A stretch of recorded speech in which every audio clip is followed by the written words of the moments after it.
Good afternoon, sir. Welcome to Paloma Hotel. How can I assist you? Hi, I'd like to make a reservation for today. Certainly, may I have your name, please? It's Prince Cedric Lapus. Thank you, Mr. Lapus. What type of room would you like? I would like a reservation to assign the room, please. I kindly ask for your valid ID and payment method. What do you like?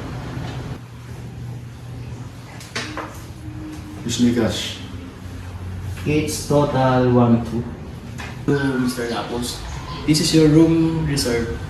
And see you later.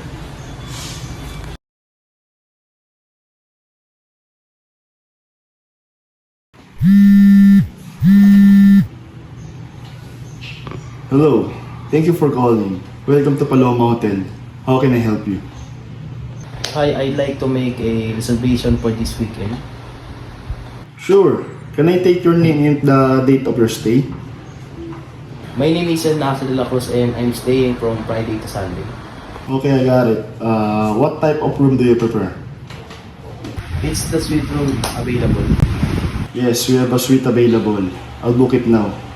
Can I get your contact number?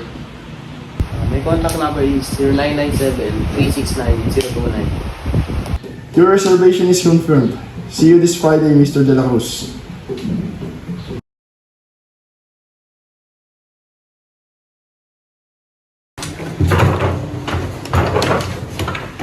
Good morning. Morning. Welcome to Paloma Hotel. Can I have your name and your ID, please? And my name is Nasir de la Cruz and Last name. Just dito. this is Nasir de la Cruz and this is my ID. Correct. Thank you. I see your reservation for a suite. Your room number is 305. Have a good stay. Thank you.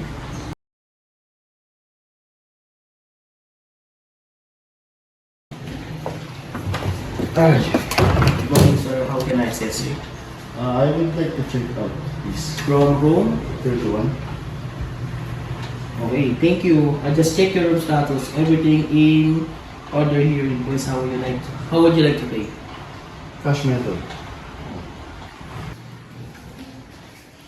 It's a total 1-2.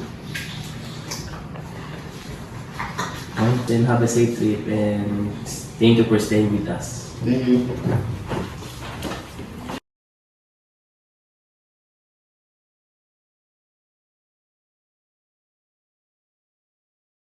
A suit if available.